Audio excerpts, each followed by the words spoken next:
19 नवंबर 1895 को father Charles ने Gadaghat Bhil mission का कार्यभार संभाला। बिना वक्त गवाए उन्होंने अग्रणी मिशनरियों की तरह अपना कार्य आरंभ कर दिया। उनके आश्चर्य की सीमा नहीं रही जब उन्होंने देखा कि वहाँ एक भी भील संपर्क में नहीं आया। उन्होंने विंध्याचल के जंगलों में लंबी लंबी यात्राएं की, लेकिन उन्हें इंसानों के बदले बंदर ज़्यादा मिले जो उनकी नकल करते हुए उनकी हंसी उड़ा रहे थे। पहली बात तो मिशनरियों को भीलों से मिलने के लिए बीहड़ जंगलों में दूर दूर जाना पड़ता था। जब कभी फादर चार्ल्स जंगलों में बसी बस्तियों में गए तो वहाँ स्वागत के बदले तीर धनुष से विरोध किया गया। फादर चार्ल्स बड़े कार्यकुशल व व्यक्तित्व के धनी थे, अतः उन्होंने सोचा कि अपना अमूल्य वक्त यूं ही बर्बाद नहीं किया जा सकता। वह गाड़ाघाट विंध्याचल की वादियों में सैर सपाटे करने नहीं आया था, उसे तो भीलों के हृदय परिवर्तन करने हेतु परिश्रम करना था। माना कि फादर चार्ल्स छोटी उम्र मात्र 25 वर्ष के युवा थे और स्वाभाविक है अनुभव के भी कच्चे थे, परंतु भीलों के सुसमाचारीकरण के बारे में उसके मन में उठते तूफान को अपने अधिकारियों के सामने रखने में उन्हें तनिक भी भय नहीं था। उसने कड़े शब्दों में तर्क करते हुए कहा कि इस विशाल भील जनजाति का गाड़ाघाट मिशन में बैठे बैठे सुसमाचारीकरण के सपने देखना हवाई किले बनाने के समान है। सपने को पूरा करने के लिए हमें उस जगह जाना होगा जहां ये जनजातियां पर्याप्त मात्रा में निवास करती है। फादर चार्ल्स के अधिकारियों ने उनके प्रस्ताव को स्वीकार कर और कहीं उपयुक्त स्थान खोजने की अनुमति दे दी। गाड़ाघाट को छोड़ने के बाद श्रद्धेय फादर चार्ल्स मऊ में बिल्कुल नहीं रुके। उन्होंने पश्चिमी मध्य प्रदेश स्थित झाबुआ के भगोरिया भीलों की खोज करने के लिए अपनी योजना बना ली। दानियल व लुइस, दो सहयोगियों के साथ फादर चार्ल्स अपने अभियान को अंजाम देने 16 जनवरी 1896 को निकल पड़े। वे छोटी मालवा ट्रेन द्वारा मऊ से रतलाम पहुँचे। उनके पहुँचने के 1 घंटे बाद मुंबई एक्सप्रेस आई, जिसके लिए उनके चिर परिचित मित्र स्टेशन मास्टर श्री बारेन इंतजार कर रहे थे। उससे मिलकर फादर की खुशी का ठिकाना नहीं रहा। जब फादर चार्ल्स अजमेर में सहायक पल्ली पुरोहित थे, उस समय भी बारेन वहीं पर रेलवे में सहायक स्टेशन मास्टर थे। उन्होंने फादर को अपनी ऑफिस में ले जाकर खूब आवभगत की और साथ में भोजन का प्रबंध किया। फादर ने भीलों के बीच अपने सुसमाचारीकरण की योजना बताते हुए बारेन से पूछा तो उसने उत्तर में कहा, भील लोग वे तो उज्जड़ हैं, शारीरिक बनावट में सामान्य तथा सांवले रंग के हैं। वे डाकू प्रवृत्ति के हैं जो हमेशा तीर धनुष से लैस रहते हैं। वे तुम्हें मारकर किसी खाई में फेंक देंगे। चाहे कुछ भी हो जाए, फादर चार्ल्स तो अपनी योजना पर अटल थे। उसी शाम को फादर चार्ल्स अमरगढ़ पहुंचेंगे और वहां से पेटलावत, जहां बड़ी मात्रा में भीलों से संपर्क हो सकेगा। जब श्री बारेन ने अमरगढ़ का नाम सुना तो उसने फादर को अपने सहकर्मी श्री आलन के बारे में बताया, जो वहीं रहते हैं और भीलों से संपर्क करने में फादर की मदद करेंगे। श्री बारेन ने आलन को फादर चार्ल्स के आगमन की सूचना फ़ोन पर दे दी और स्वयं मुंबई एक्सप्रेस के फर्स्ट क्लास में फादर को बिठाया और अमरगढ़ पहुंचा दिया। श्री आलन ने फादर चार्ल्स का स्वागत करते हुए अपने यहाँ ठहराया। मज़े की बात थी कि न तो आलन और न उसकी पत्नी कैथोलिक थी, लेकिन उसके बच्चे जो पहली पत्नी के थे उनका पालन पोषण कैथोलिक रीति रिवाज में हुआ। उसकी बेटी मरिया ने SM में Saint Mary of the angel संस्था में भर्ती होकर धर्म बहन का जीवन बिताया। अमरगढ़ में फादर चार्ल्स ने एक ही रात में आलन से सब कुछ सीखा। उससे यह जानकर अत्यंत खुशी हुई कि पेटलावद के आसपास उन्हें बहुत भीड़ लोगों से मुलाकात होगी। उस रात फादर चार्ल्स गाड़ा घाट मिशन की यादों में खो गए, जहां उन्होंने इंसानों के बदले अपना समय जंगली जानवरों के बीच में बिताया था। राहत की सांस ली कि अब उन्हें सुसमाचारीकरण के लिए पेटलावद क्षेत्र में बहुत सारे भील लोग मिलेंगे। पेटलावद फादर चार्ल्स की मिशन यात्रा का प्रथम चरण था। उन दिनों होलकर राज्य में यह एक छोटा सा कस्बा था जो माही नदी के पश्चिम में अमरगढ़ के समीप स्थित है। वर्तमान में यह झाबुआ जिले की तहसील का मुख्यालय है। अगले दिन फादर चार्ल्स ने पेटलावद के मजिस्ट्रेट श्री अमरपाल विजय प्रसाद से मिलने का निश्चय किया।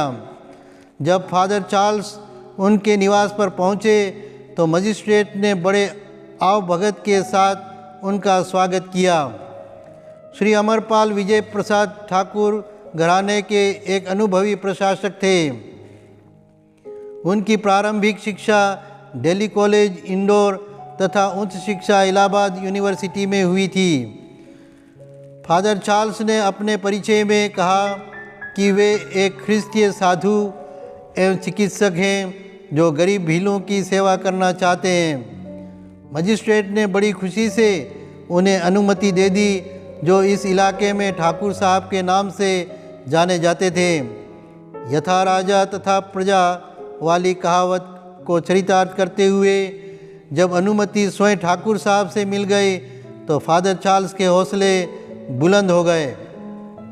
2 दिनों तक उन्होंने पास की भील झोपड़ियों में संपर्क किया। तत्पश्चात वे वापस अमरगढ़ आ गए और जहां से मेघनगर पहुंचकर उन्होंने झाबुआ की ओर प्रस्थान किया। झाबुआ की दूरी मेघनगर से करीब 18 किलोमीटर है। उन दिनों बीहड़ जंगलों का रास्ता न सिर्फ जंगली जानवरों से असुरक्षित बल्कि वहां सदा डाकुओं का भय बना रहता था। फादर चार्ल्स उस युग के तेज यातायात साधन बैलगाड़ी से झाबुआ पहुंचे, जिसके चालक का नाम था श्री पुंजो। रात ढल चुकी थी जब फादर चार्ल्स और साथी झाबुआ पहुंचे। रह रहकर उन्हें वे दृश्य याद आ रहे थे जिन्हें उन्होंने सूर्यास्त के बाद जंगल में यात्रा के समय देखे थे। घटना उनके आने के कुछ ही समय पहले उसी रास्ते पर घटित हुई थी। फादर का दिल धक से बैठ गया जब उसने जंगल के उस एकांत रास्ते पर टूटी हुई बैलगाड़ी, इधर उधर फैले चिथड़े और बिखरा सामान देखा। आसपास कोई नहीं था। बैलगाड़ी वाहक पुंजो ने यह देखकर गाड़ी भगाई। थोड़ी दूर पर किसी के कराहने की आवाज़ सुनाई दी। फादर ने गाड़ी रुकवाई और देखा कि एक आदमी गंभीर रूप से घायल होकर पड़ा है। फादर ने लालटेन जलाकर उसे ढूंढा जो खाई में पड़ा हुआ था। उसकी खोज में एक पुलिसकर्मी और 2 गांव वाले वहां पहुंचे। उन्होंने बताया कि वह बनिया मोहनलाल था और वे गांव वाले उसी बनिए के साथ मेघनगर से झाबुआ जा रहे थे, जिससे डाकुओं ने लूट लिया। डर के मारे कि कहीं डाकू वापस न आ जाए, वे उससे जख्मी बनिए को लेकर झाबुआ की तरफ भाग गए। आखिर फादर चार्ल्स झाबुआ पहुँचे। रात काफ़ी हो चुकी थी। बैलगाड़ी धर्मशाला के सामने जाकर रुकी। जो कोई किराए की उस बैलगाड़ी से यात्रा करता था उसकी मंजिल बस वहीं तक थी। अतः बैलगाड़ी चालक पूंजो ने मेघनगर से झाबुआ का किराया 3 रुपये लिए और अंधेरे में विलुप्त हो गया। फादर चार्ल्स के पास और कोई चारा नहीं था सिवाय इसके कि वह अपने साथियों के साथ वहाँ तंबू तान दे। जैसे तैसे अपना सामान तंबू में जमा कर उन्होंने सोने की कोशिश की। उनके मन में श्री आलन की बातें याद आ रही थी। भील छोटे कद और लंबे बालों वाला उज्जड़ या जंगली इंसान होता है। उसके हाथों में तीर धनुष रहता है जिसके द्वारा वह तुम्हें दूसरी दुनिया में भेज सकता है और तुम्हारी लाश को पास की घाटी में फेंक सकता है। उनके कानों में अभी भी श्री आलन की आवाज़ गूंज रही थी, कहते हुए कि झाबुआ में तुम्हें बहुत भील मिलेंगे जो 100% असली भील है। फादर चार्ल्स का बहुत बड़ा सौभाग्य था कि झाबुआ में उनकी मुलाकात एक ब्रिटिश सेनाध्यक्ष मेजर वॉरबॉटन से हुई। वह सरदारपुर स्थित भील टुकड़ी का कमांडर था जो उन दिनों झाबुआ क्षेत्र के दौरे पर था। फादर चार्ल्स ने मेजर से कहा कि वह भी उनके समान दौरे पर था ताकि वह अपने भावी मिशन कार्य हेतु केंद्र की स्थापना के लिए उपयुक्त स्थान तलाश सके। धर्मशाला के गंदे माहौल का जिक्र करते हुए फादर ने मेजर से कहा कि यदि हो सके तो वह भी उसके पास अपना टेंट डाल दे। मेजर ने हाँ कहते हुए अपने साथ भोजन के लिए व्यवस्था की जब तक वह झाबुआ में रहे। फादर चार्ल्स राजकीय मेहमान की तरह बेधड़क अपने खोजबीन के कार्य में जुट गए। स्वयं मेजर वॉरबॉटन झाबुआ क्षेत्र में गत 10 वर्षों से कार्यरत थे, अतः उन्होंने फादर को बहुत सारी उपयुक्त जानकारी दी। फादर चार्ल्स ने बिना वक्त गवाए अपना कार्य शुरू कर दिया। गांव में जाने के लिए उन्हें बहुत कठिनाइयों का सामना करना पड़ा। चारों ओर नदी नाले, घाटी, पहाड़ियाँ और घने जंगल थे। सड़कों का नामो निशान नहीं था। केवल जंगलों में घुमावदार पगडंडियाँ थीं। भील बस्तियाँ काफ़ी दूर थी तथा उनके घर भी एक दूसरे से दूर थे। मुश्किल से एक दिन में एक गांव का ही दौरा हो पाता था। यही अनुभव मेजर वॉरबॉटन के भी।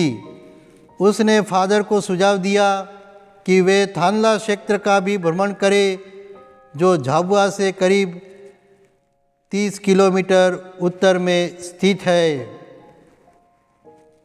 आगे की श्रृंखला में हम फादर चार्ल्स के थानला पहुंचने पर प्रकाश डालेंगे।